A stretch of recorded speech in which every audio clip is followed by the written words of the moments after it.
And welcome to the Inside Britball podcast. My name's Andy Taylor and I'm joined by Stuart and Isaac, as always, to talk about all things BUCS. We had the first round of the playoffs this weekend and we've got more playoff football this weekend. We were just checking out the schedule there. We've got playoffs all the way up until the finals on the 18th of March. So we're all delighted to bring you that. But that means less games. So we've got to break down less games, I suppose. Isaac, you've got less things to write about as well, which is sometimes a positive, I suppose. But we're here for the love of the game, aren't we? So let's crack on anyway. Stuart, actually, you were refereeing, weren't you, this weekend? How did that go? It was damp. It was windy. It was enjoyable on the whole. Two really well-behaved teams. We didn't have too many flags to throw, to be fair, which is usually a good thing. And I don't think people left the cage at Birmingham talking about the officials, which was always a good sign. Was that the Warwick home game with Cardiff in Birmingham? It was, yeah. So one thing we didn't mention last week was that Warwick versus Cardiff was being played at Birmingham University. There was a pitch issue in Warwick, so they couldn't book their usual pitch. So they booked UOB. I mean, it worked out well because Cardiff didn't have to travel the extra sort of 30 miles it is up to the road to Warwick. So it was a little bit closer for Cardiff. So win-win, I guess.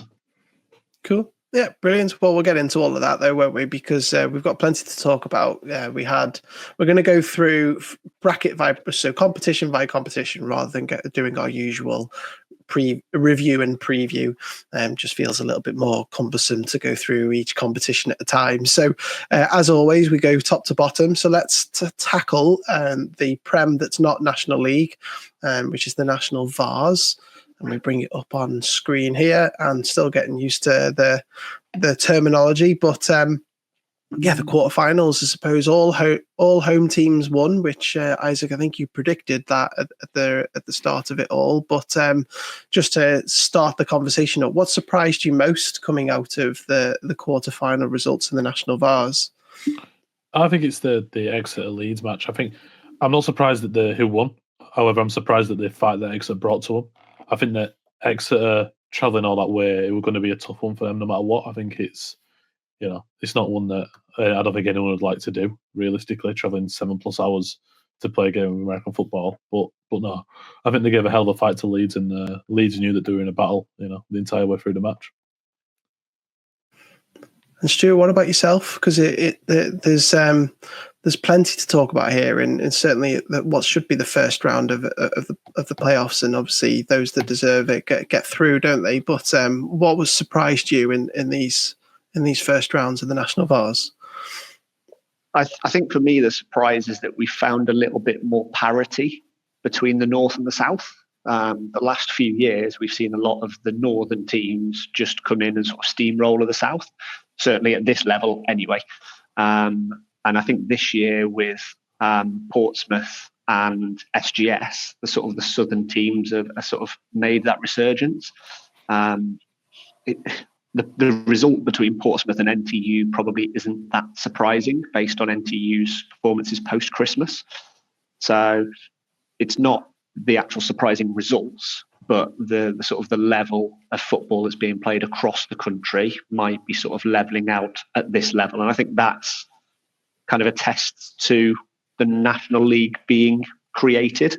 It's kind of this level of Premiership football. It's kind of levelled it out again, and it's evened that playing field. And then it'll be interesting to see the winner of the final play against Leeds Beckett, just to see what that sort of level is about, whether Leeds Beckett have been considerably subpar for the National League, or whether the step up from the Prem North-South to the National League is such that jump that Leeds Beckett just weren't estimating this year, perhaps. Yeah, but we wondered how close those 2 and 3 matchups were going to be. Probably slightly surprised that the Portsmouth, NTU going to Portsmouth and not scoring anything, although their post-Christmas form has been poor, hasn't it? It seems like it was a stonker of a game in Leeds, though, wasn't it, Isaac? With Exeter travelling all that way, as you have documented many times, it's not fun to head to Leeds, to face the Griffins, who have obviously had a powerful offense. They've not scored less than 30 in, I think, all bar one game, and yet Exeter managed to drive them the whole way. That stands out to me, certainly from this round of games in this competition. Yeah, definitely. I don't, I think that a lot of 4 seed teams, I think, are just happy to be there because it means that they're not relegated. But I think Exeter really realistically wanted to give it a go and see what they could do. But no, there's still the chance of the Leeds playing, which will be hopefully a feisty affair. And Stuart, are you feeling the same when it comes to looking ahead a little bit further? Because we talked about the surprises. There's only 4 games, but now we've kind of got the matchups that we probably expected to see in the semi-finals, isn't it? Which is an incredible defense in SGS Pride versus a really good offense in Leeds Griffins, and then we've got 2 battle-hardened teams in the Warwick and Portsmouth going forward, haven't we? Yeah, I think the 4 teams that are there are probably the correct teams, to put it in inverted commas. And I'm really looking forward to seeing that Pride Griffins game, because if Leeds can get anywhere near the sort of 35 average points they've scored so far this season, then it'll be interesting to see whether SGS can keep up. I know I've said several times this year that sort of SGS have maybe taken a step back.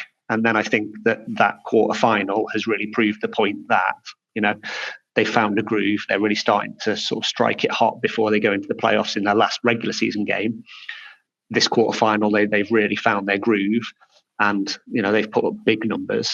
Can they do that against this sort of stingy Griffins defense, while also holding a good defense against the Griffins' high-powered offense? So that for me is going to be really interesting. And then the Wolves-Portsmouth game, I think, will go the other way. I think we'll see a really tight affair, maybe a sort of a 1-score game between them, and it'll be a low-scoring game, I think.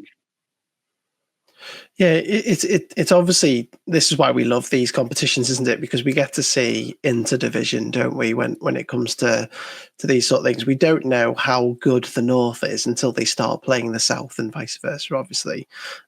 So it will be interesting to see how good SGS actually are when they come up against the best in the North, and that's what they're going to do over the next 1 or 2 games, shall we say? So it'll be we know how Exeter can push Leeds close.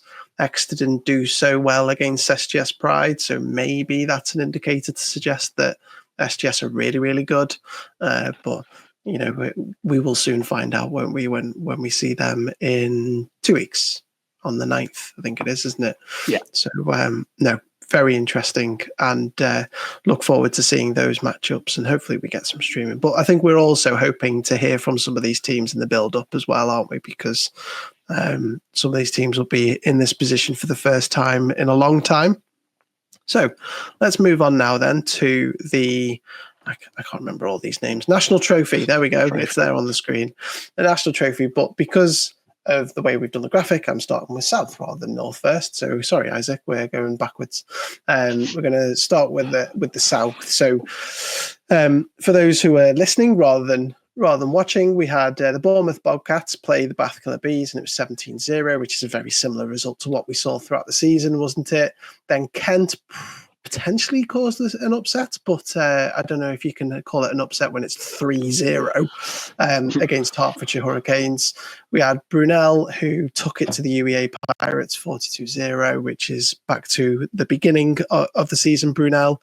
And then I'll let you guys get your opinion in on KCL versus Bristol, but Bristol travelled to KCL and came away 20-0 winners there.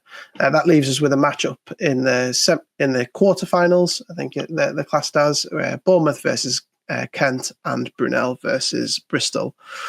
So Stuart, the South. I'll ask you what one thing out of the Southern bracket surprised you in the quarterfinals? I know Isaac probably wants to pick one, so I'm going to go with the other one. I'll go with the scoreline in the Kent Hearts game. You look over their regular season fixtures, and points for, points against, there isn't a great deal of scoring, but I would have predicted that this kind of could have kicked off a little bit.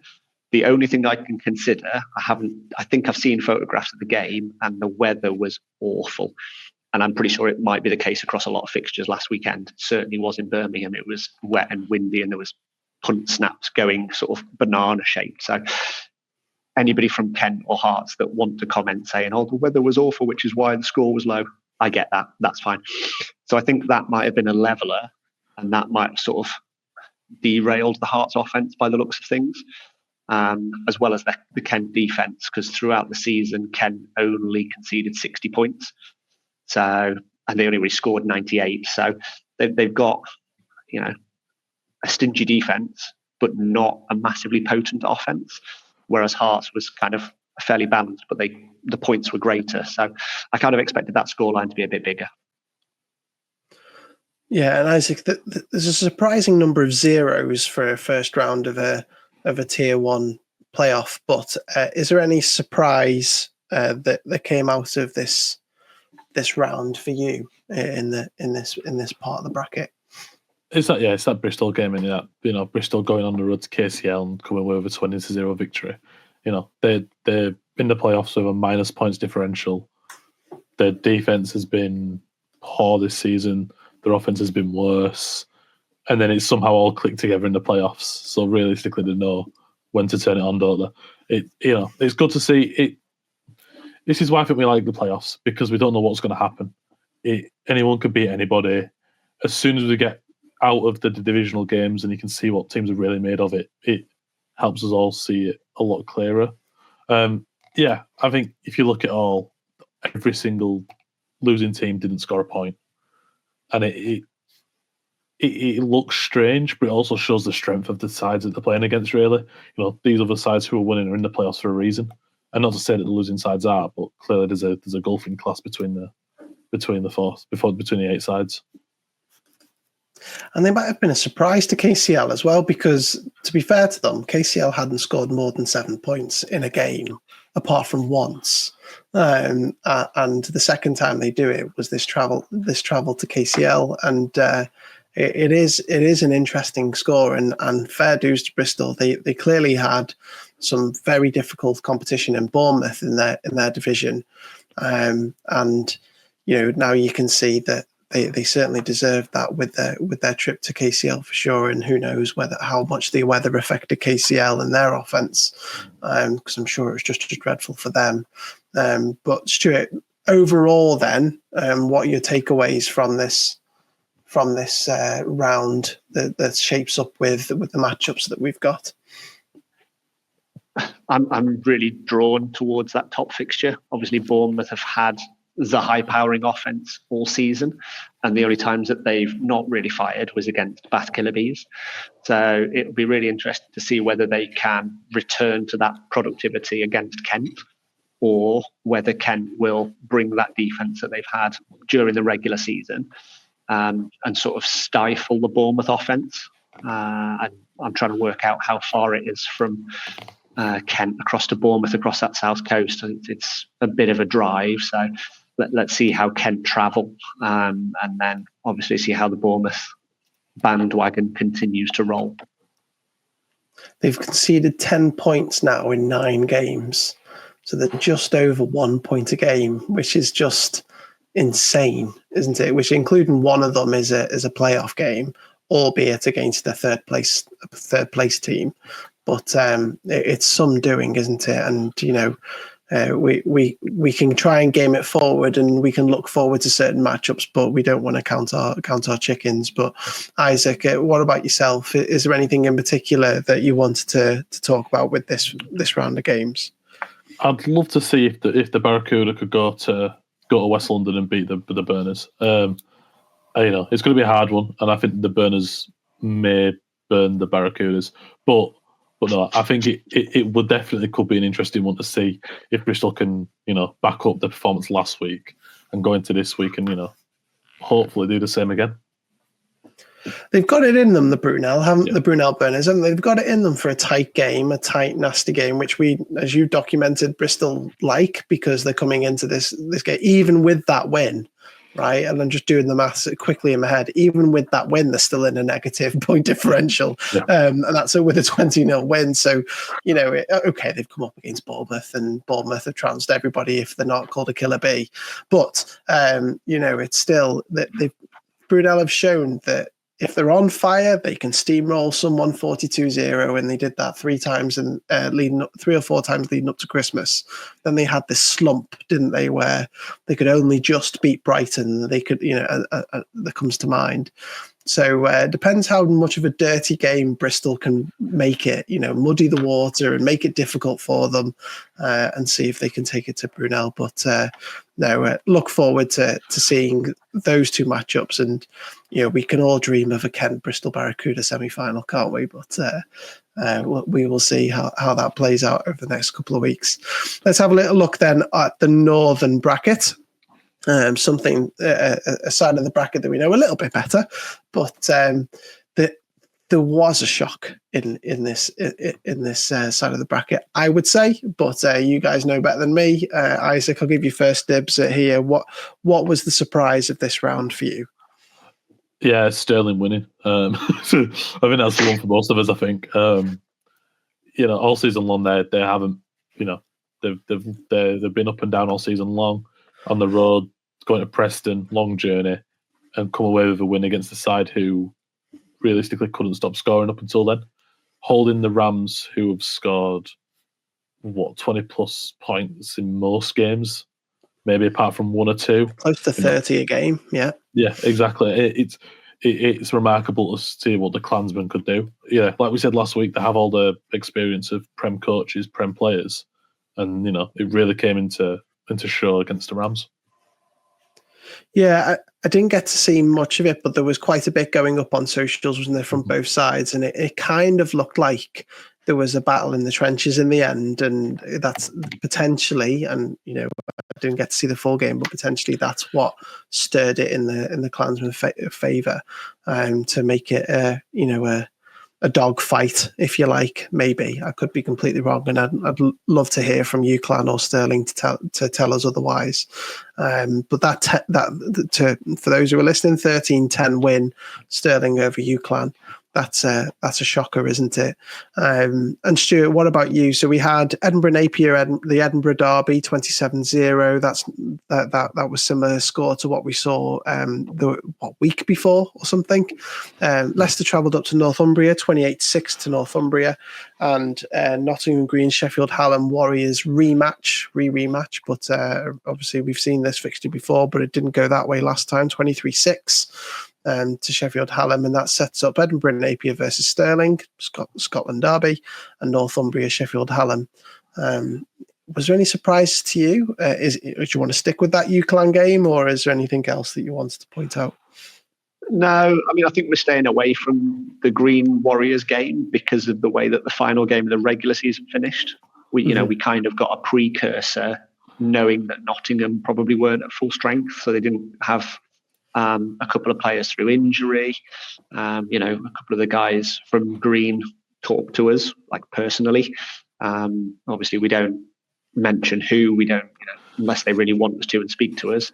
Obviously Isaac's spoken about family members playing and stuff like that. So we kind of pieced together that Green probably were not going to be at full strength, and they could have the potential to go out in the first round, and that transpired to be true.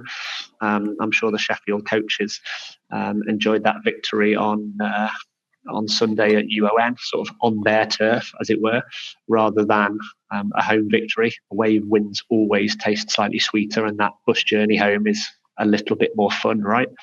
But yeah, I could imagine that Stirling bus from Preston back up to Stirling on Sunday afternoon was immense. There was probably 1 or 2 bottles of Buckfast drank, wasn't there?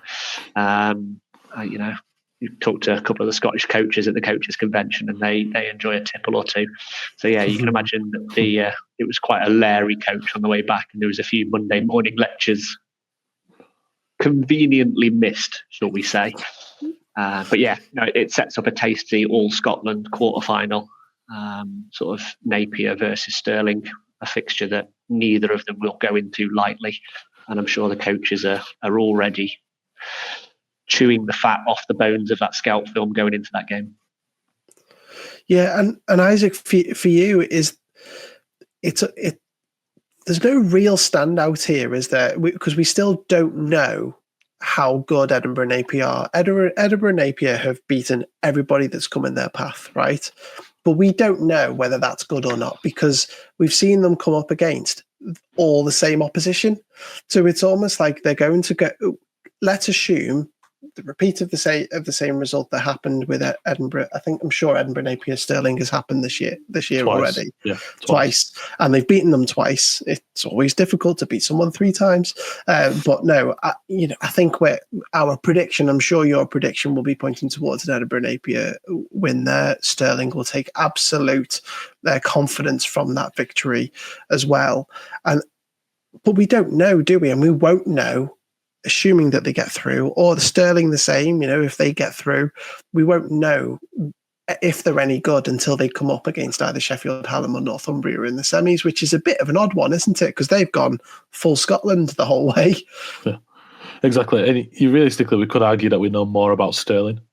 They've come down here. They've come down to Preston and beating a side outside their division and beating them, quite a tough game. I think if Stirling can hold Edinburgh Napier to a tough game, I think it could be in their hands this week. I think the one thing they can't do is let Edinburgh Napier score a lot, and that's difficult. You look at all the games this season, and they can just score as many points as they want. And I think that also goes back to something we were saying earlier in the season, where we're talking about like the UClan Rams, for example, have ties to the Charlie Buccaneers. Those Edinburgh Napier have the Edinburgh Napier Knights, who are in under 16s and 19s as well, and it's that progression all the way through that they may not be the best players, however, they are the best team because they know each other and they've been knowing each other for the last, 6 years. So, and then all the pieces come together and they can beat teams who have been only teammates since September.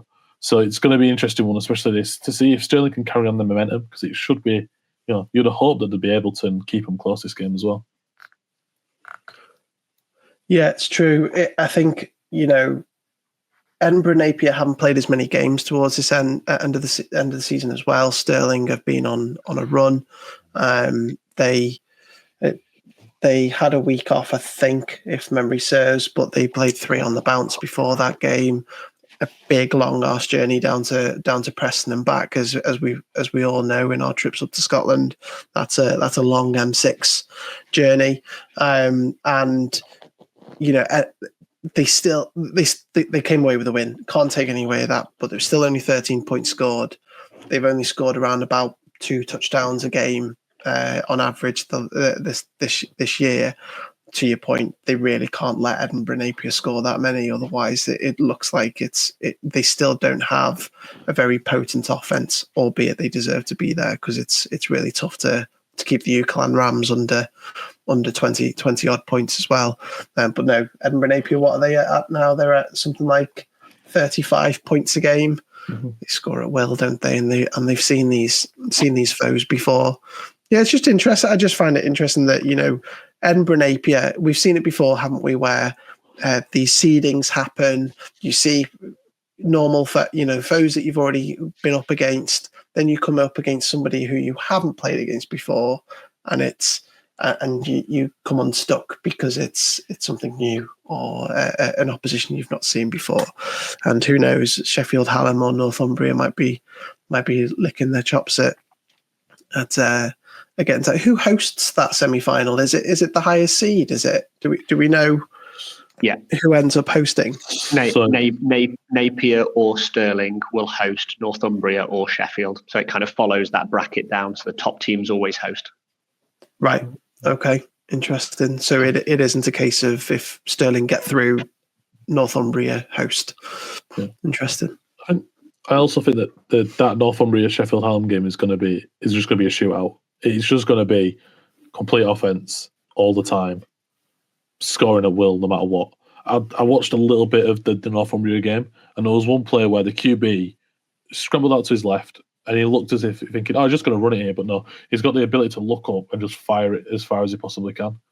Yeah, the quarterback play that Northumbria have got, you'd have thought they'd be able to walk in and beat the Hallam easily. But Hallam are going to fight it, and I also think that Hallam are going to score loads of points in this game as well. Interesting. Brilliant. Okay, then let's have a look. For the first time, let's have a little look at these these conference cups. I think I've got that right. So we've got the northern one. So we don't see North v South in Tier 2, which is a shame, obviously, but needs must and all that. Unfortunately, we've already heard some walkover results, so we will not see 2v7. That's Derby Braves versus the Cambridge Pythons. So the Braves hop, skip, and jump into the semi-final, and they await the winner of Edge Hill versus Lincoln. Then we've got the Sheffield Sabres versus Sunderland, seen that before this year, and we've got Lancaster versus York as the 4 and the 5. So, Isaac, take us through this then. What are you? You're busy writing your preview ahead of these games this weekend. What are your thoughts that stand out for this Conference Cup in the North? First things first, as a coach of the Bears, I am gutted that we didn't play this season. I think the playoffs would have definitely been there, but no, I think that there's the War of Roses. You got Lancaster against York. That's going to be. I think that could be a feisty one. I hope it is, anyways. And it's the only time ever I'll root for York. Yeah. You also got Sunderland. I'll probably Red Rose down quickly. I ain't got a white one anywhere near me. You got Sunderland travelling back down the M1 to face Sheffield again. The third time this season they'll be facing each other. Hopefully they can turn it around and prove that they're there, and that Sheffield can't just steamroll straight into the semi-finals. And then Edge Hill, we finally get to see him face a team that could give him a fight. All season long, it's either been Kiel or Lancaster. You haven't really seen much, and I think it's like the same for all the divisions. That as soon as the teams get out and they can face other sides in different divisions, it's going to be a bit more of an entertaining match, and one that we're going to learn a lot about the Edge Hill Vikings from. Yeah, and Stuart, we've got some matchups we've seen before. We've lost a game, so we've only got 3 games in this bracket, unfortunately. But for me, it is those middle, if you like, those middle seeds, isn't it? It's the Edge Hill Lincoln, it's the Lancaster York that are the intriguing ones, isn't it? Yeah, Isaac kind of took the words out of my mouth. Sorry, Sunderland, but I think sort of Sheffield will take care of business. We've seen that game in the Northeast already this season. And yeah, I think Sheffield, we've already mentioned about beating a team that you've already played. And yeah, I think Sheffield will just be too strong for Sunderland. But yeah, Isaac mentioned about seeing the real Edge Hill. I think it'll be like that meme from Scooby-Doo where you take a mask off somebody and it's a real person underneath. I think that's going to be the case. Are we going to take off that Viking mask on Sunday night and it turn out to be a Colonial? It's going to be interesting. Obviously, Lynx have to travel across to Edge Hill. That's probably going to be. There's another one for your bingo card, Isaac. Are we going to see away teams do a little bit better this weekend than they did last weekend? I think we only had 3 away wins out of 8 or 10 fixtures. Yeah, it'll be interesting to see whether the away teams can do better. Yeah, Sunderland are going to have to pull something out the bag, aren't they? That's why we're not really putting a lot of time into that fixture. We've seen it before. We also know how much Sheffield have shown that they don't belong in Tier 2. We're probably gaming out in our heads thinking that it might be a Sheffield Derby final. But this is why we do the playoffs, because there can be surprises like a Stirling to UClan. We don't really know what Lancaster are, because we saw at the beginning, didn't we, that beginning of the season it looked like they might have been a class above. They were winning, beating teams that wouldn't necessarily expect them to, and then they then finished 4-2 without one of them being a concession as well. and then York, who were pushing Sheffield for the division title until they came up against Sheffield as well. So hopefully that doesn't put too much of a damper and put the brakes on their season, and they can take that into Lancaster, because that could be a feisty game, couldn't it? Because, like I say, I'm sure they're going to budget War of Roses and all that sort of stuff as well. And we'll see how they fare, because they've then got an even tasty. We could end up with a Lancaster Sheffield, which is a similar sort of badge, or we'll see another rematch of Sheffield versus York, and then we'll be asking the same question again of what are Sheffield? Are they any good? Because they've seen the same foes. So interesting to see how this plays out. Let's have a little look at the South then. Because again, we've had one concession there. I won't talk about Aberystwyth, whether I agreed with the calculations from BUCS or not, because we won't touch upon that. But no, Aberystwyth have put a statement out saying that they didn't have 22 men to travel, men and women to travel to OBU. They decided not to. But we still have some tasty matchups, because we've got Queen Mary, who are on an absolute storm towards the end of the season. They travel to UWE, and we've got Plymouth versus Greenwich, and Kingston versus Sussex. Some hardened teams in this bracket going up this week.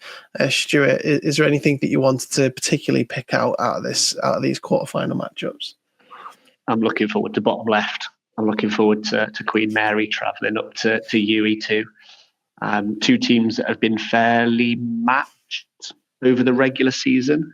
Bullets 2 have gone 4-1. Queen Mary have gone 5-1. So record has been fairly similar. Both teams have been quite stingy on defence, about a touchdown a game. Queen Mary have been like 8 points average against, so we'll call it 1 touchdown a game. And then UWE 2 just pipping it on offense with 28 points a game, whereas Queen Mary have been about 20 odd. So I think that's going to be really, really interesting to see whether UWE can sort of protect their house, or whether Queen Mary come into that and really continue to fire and surprise UWE. There's already been one surprise at Hillside Gardens this year. Whether Queen Mary can make it 2, perhaps we'll see. Yeah, totally. And Isaac, what about yourself? Is there anything that, while you've been working through the matchups, is anything that's caught your eye in these quarterfinal games? Yeah, it's the game in the bottom right corner. We see Kingston a host Sussex, and you look at Kingston over the last few games, and they haven't been convincing. Yes, they got the win that they need against City St George, and and everything like that worked out for itself, so they won the division. However, Sussex are not a team to be messed around with. 148 points scored so far this season. They know how to score. They know how to find the end zone. They've conceded 56 points, but realistically, with an offense who's that important, I don't see the defense really being that much of an issue. Big shout out to that Welsh team, so I don't have to talk about it this week. Thank you.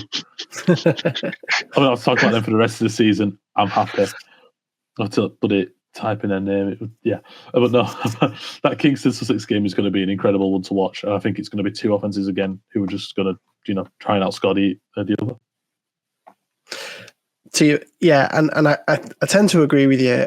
We'll talk about the 2v7 in a second, but OBU, to your point, scored 195 points across the 5 games in the regular season, right?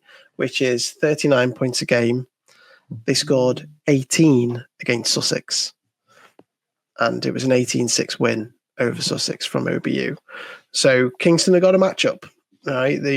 It's Sussex travelling there. It's a travel. It's not easy to travel around that south coast, is it? To get up towards London, but it's not overly far, is it? But it's far enough for anybody travelling on a Sunday morning.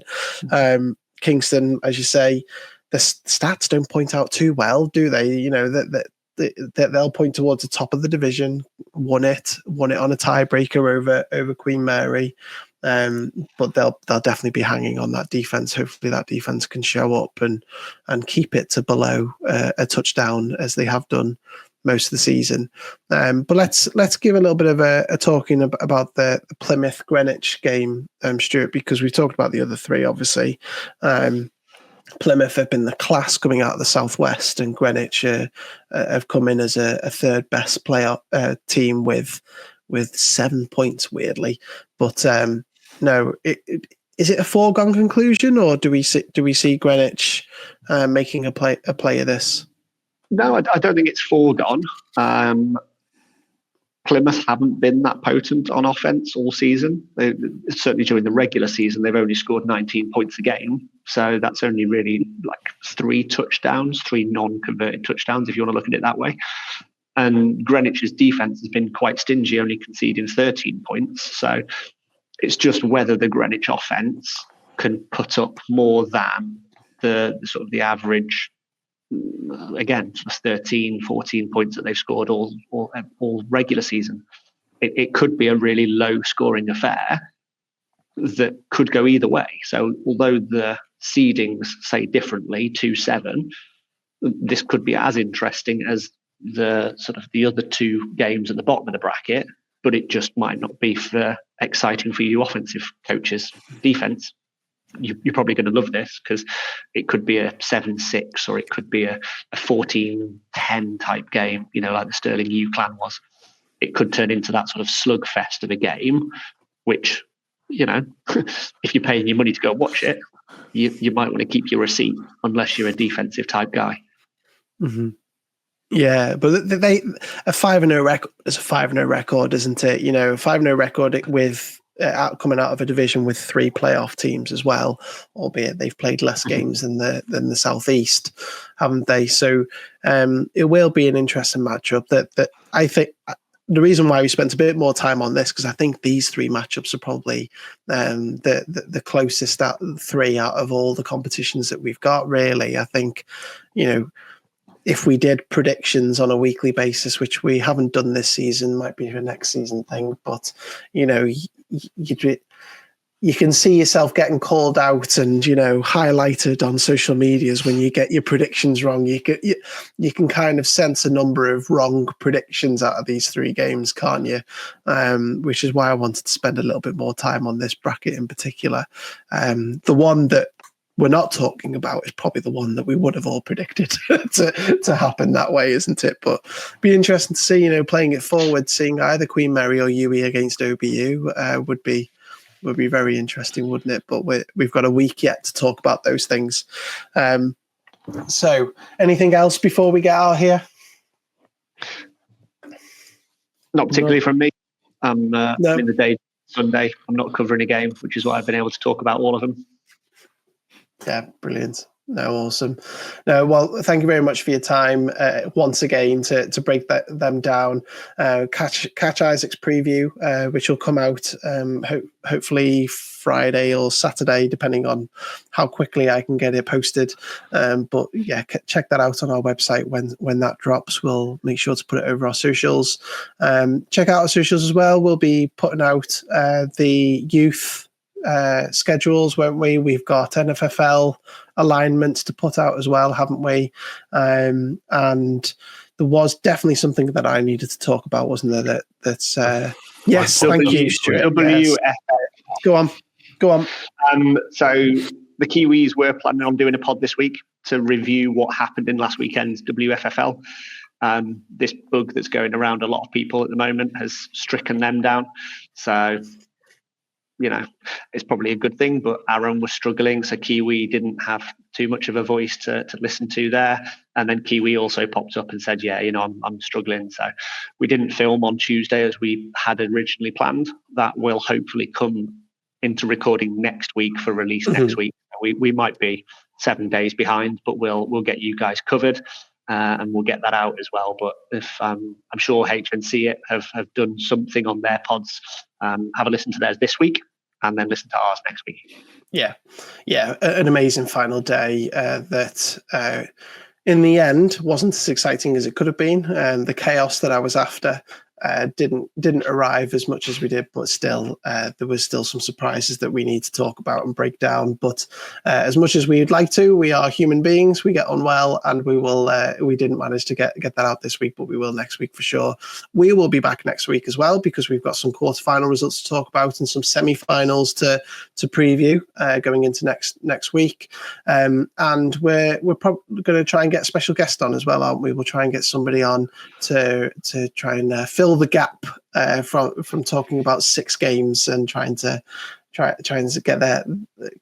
talk about their road to the semi-finals as part of that. So if you are interested, hit us up. But we'll get our thinking caps on following the results on Sunday and check out your DMs, because we'll be trying to get you on as well. So Brill, thank you very much, Stuart and Isaac. Once again, we will be back again next week. Can't remember when, probably Wednesday, Thursday again, and we'll drop it later in the week. And thank you very much for listening. Thank you very much for watching, and we'll catch you again next week. Thank you.